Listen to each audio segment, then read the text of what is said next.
Krásný den všem. Já tady jsem se natočila takhle jako nevhodně, ale tak co, že jo, influenceři mají takový ty kruhový světla. No tak já můžu mít slunce, ale asi by to dlouho nevydržela. Takže to uděláme takhle. Já bych dneska chtěla s vámi pozdílet jednu takovou základní věc, která má pořád velmi silný vliv na naše životy a odpovídá jednomu z vesmírných zákonů. A to je, co chceš žít, tím musíš, nebo měl bys nejdřív být. Ono to zní velmi jednoduše a i mnozí z nás, kteří jsou si toho vědomi, tak ne vždycky se nám to, co si budeme povídat, v praxi úplně daří. A já bych chtěla trošku to tady malinko rozvinout, protože třeba nám to zase, nebo někomu tady, kdo si to pustí, pomůže něco uvědomit.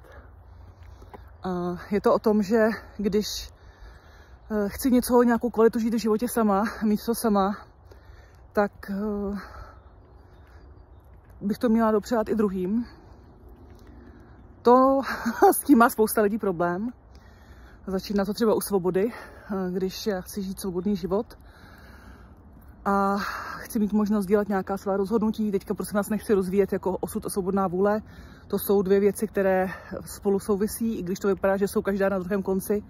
To by bylo na samostatný jako video, ale je to o tom, že někdy za mnou chodí lidi na sezení a vlastně už třeba v prvotní komunikaci se mnou, i když teďka tu komunikaci převzal můj partner, který řeší vlastně termíny jednotlivých sezení a já komunikuju jenom pokud jde o semináře, tak lidé, kteří se cítí nevidění, neohodnocení, mají pocit, že ten život je velmi těžký, že je nikdo neslyší, nevidí, že nemají hojnost, že nejsou respektováni, tak se to často projeví.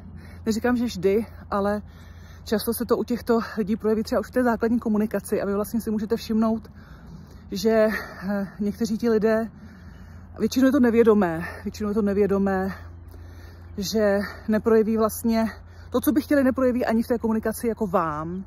To znamená, nedojde jim, že vlastně máte nějaký čas, který si musíte plánovat pro to setkání.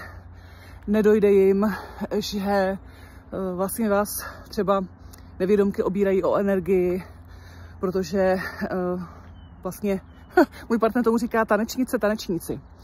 A prostě nás vůbec není nic ve zlém, to je jenom takový příklad. Možná si my sami můžeme uvědomit, kde jsme my, třeba nevědomky, a teď si to můžeme zvědomit, tanečníci a tanečnice. Tanečnice a tanečník je člověk, který tak jako pohopkává okolo nějakého tématu, okolo nějaké možnosti, okolo nějakého člověka a tak jako přemýšlí, co by si z toho vyzobnul.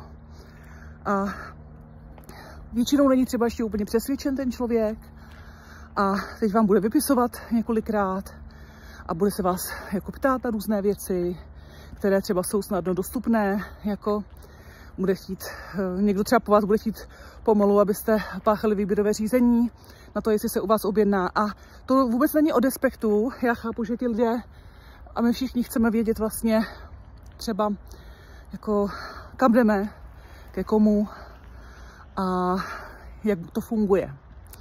Ale tady se jedná o to, že třeba nějaké věci jsou zjevné, jsou k dispozici a vlastně vy třeba, nebo my, že jo, někdo to člověk dělá nevědomě, taháme zbytečně energii, vyptáváme se a tak dále. Jo, a když najednou máme pocit, že není po našem, tak vlastně šup, jo, jako by nic. A kdyby vlastně těm lidem tohle někdo udělal, tak budu mít pocit, jako, že co je to za jednání a vlastně proč ten člověk, jo, se najednou odmlčela, ani nebyl schopen třeba napsat, děkuji, to je třeba na mě dlouhý termín, jo, tak nedá se nic dělat, aha, měla jsem jinou představu, jo. A to je přesně takový to, že my tančíme okolo těch životních příležitostí a je to takový, chceme něco, ale sami to nejsme ochotni dát. Mnohdy. Nebo další věc. Často to vidím třeba u žen.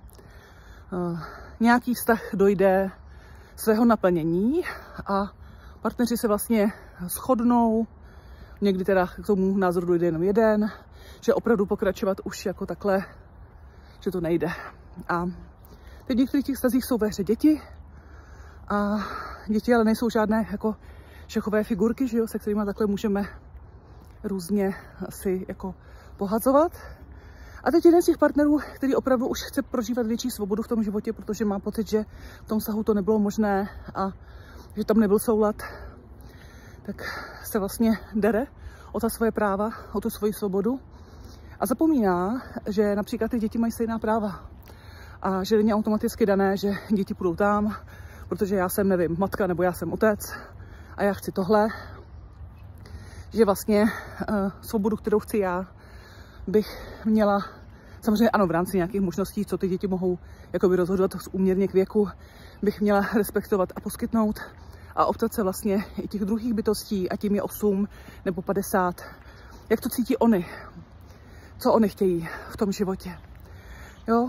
A zase prostě lidé, kteří chtějí svobodu, tak se často mohou přistihnout, že v nějakých ohledech nerespektují svobodu druhých. Ono se říká, že vlastně svoboda jednoho končí tam, kde začíná svoboda druhého, tak ano, v těch základních jako nastavení osobních hranic to určitě platí, ale víme, že to je poněkud komplikovanější téma.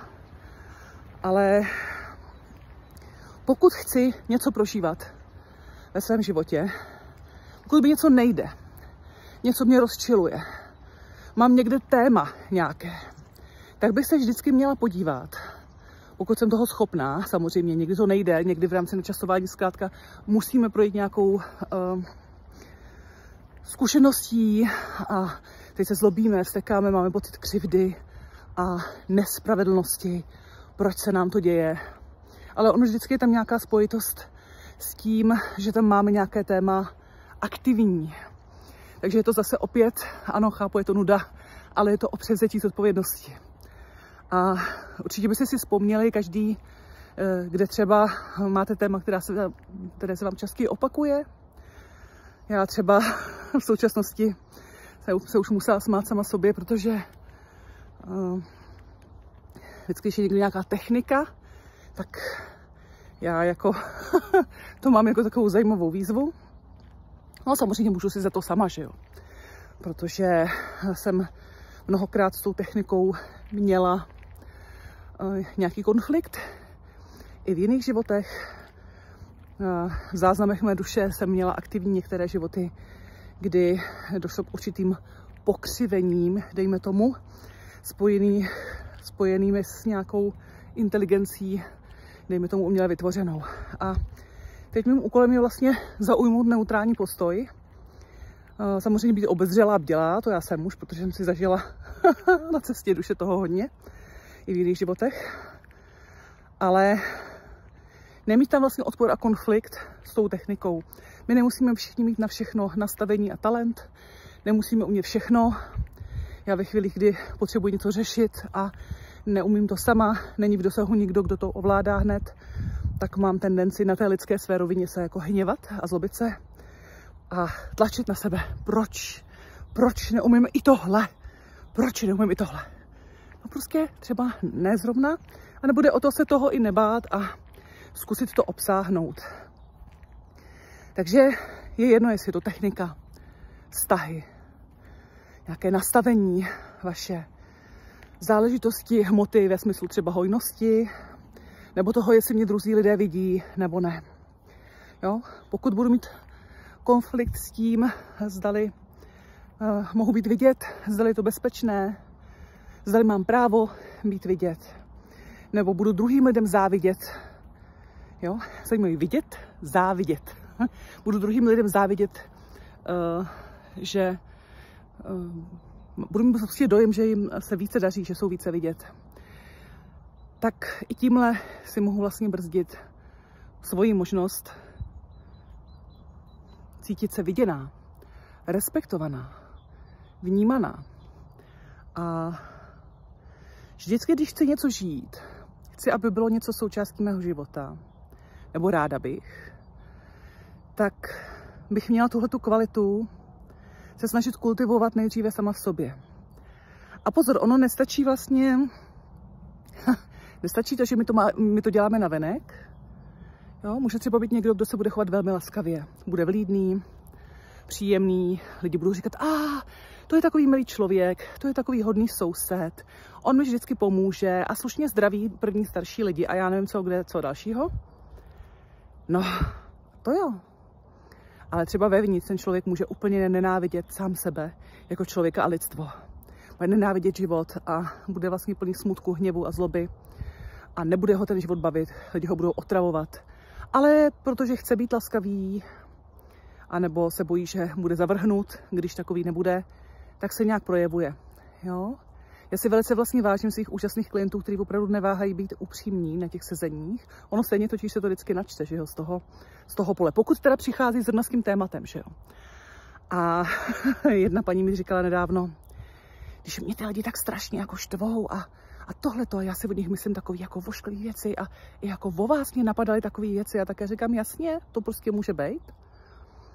A dokud se ta naše zkušenost a to naladění nepropíše tak, že my to budeme mít i vevnitř, tak se nám bude tvořit realita nenávistného člověka. A můžeme být navenek jako velmi laskaví. Samozřejmě ano, když budeme laskaví, tak se nebudeme setkávat s nějakým jako zásadním završením. Nebude to tak, že nebudeme do vězení, protože nikomu neublížíme třeba. Ale pořád ta naše duše ví, jak jsme na tom uvnitř. A my to nemůžeme vlastně obelhat. Nemůžeme obelhat sebe, svoji duši a vesmír. Takže pokud máte pocit, že se vám něčeho nedostává, tak vždycky je fajn se na to podívat. Někde to strašidelný, já vím, že se toho bojíme třeba, jo, že se bojíme nějaký bolesti, nebo bojíme se, že jako jsme na sebe krutý, že by se měli být ještě lepší a dokonalejší. To není o tom tlačit na sebe a být dokonalý, to je o tom být autentický a umět si pravdivě přiznat, když na mě vyskočí nějaké téma, jak to mám. Já vím, že ne všechno jsme si schopni vlastně zvědomit vždycky hned. Ono někdy je to o tom, že zkrátka není to správné božské načasování. Takže my to nevíme a to jsou ty momenty, kdy v životě jste se o něco mnohokrát snažili a nic. A pak prostě po 100 letech, jo, vám někdo řekne tu stejnou větu, ale najednou to máte, najednou to chytnete. A říkáte si, bože můj, tak proč jsem to nemohl jako přijmout už dřív? No, protože prostě nebyl ten čas. Jo? Nebyl ten čas a třeba ta duše nebyla připravená naše. Takže co chci žít, to potřebuji nejdřív sama v sobě mít. Jo? Co chci žít, co chci prožívat. Chci být viděná, respektovaná. Fajn, ale potřebuju to též vlastně dát druhým. Setkala jsem se s hodně takovými laskavými lidmi. Opravdu se snažili a mysleli to upřímně. Laskaví lidé. Minimálně jako navenek. A třeba i uvnitř. Ale často si všimněte, že tito lidé mají vlastně v sobě velice silně potlačenou pasivní agresi.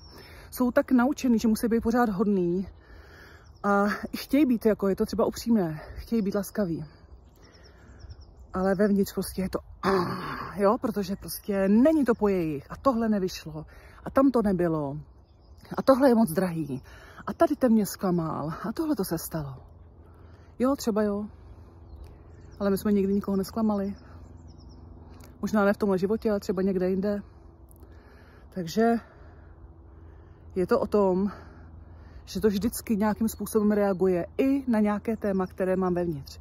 A dobře, nemusela jsem ho třeba aktivně protáčet, to téma, ale z nějakého důvodu ho mám na těch záznamech duše aktivní.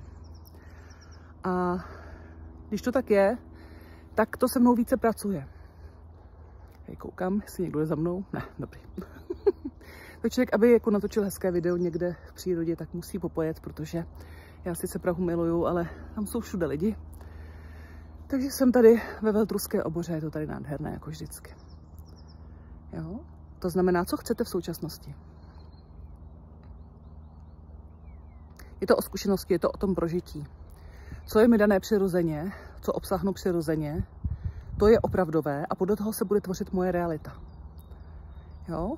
Není to o tom, že musím být dokonalý, není to o tom, že by člověk se někdy na někoho třeba nerozlobil. Jo? Máte na to právo se rozlobit. Prostě se bude někdo chovat nevhodně, tak já se mám právo vymezit, můžu zvýšit hlas, ale pokud budu mít třeba nevědomky nastřádanou hromadu vlastně nějaké agrese, nepřijetí, odporu, zloby a všeho, tak se mohu chovat velmi laskavě, ale budou se mi dít zvláštní věci a já se budu zlobit, protože budu mít pocit, že by to vlastně potvrzuje to, co si myslím uvnitř a to, jaká jsem uvnitř. A pokud ta realita je taková, že svět je zlej a lidi jsou zlí a je to hrůza, tak to tak bude. Tak to tak bude. A proto vlastně v této současné době zase, že toho vytváření toho mohutného chaosu, toho rozdělování těch táborů a toho jako hněvu, jo, že tam ty si myslejí tohle, tyhle si myslejí tohle. Určitě je fajn mít nějaký přehled a nestrkat hlavu do písku, ale začíná to naším nastavením.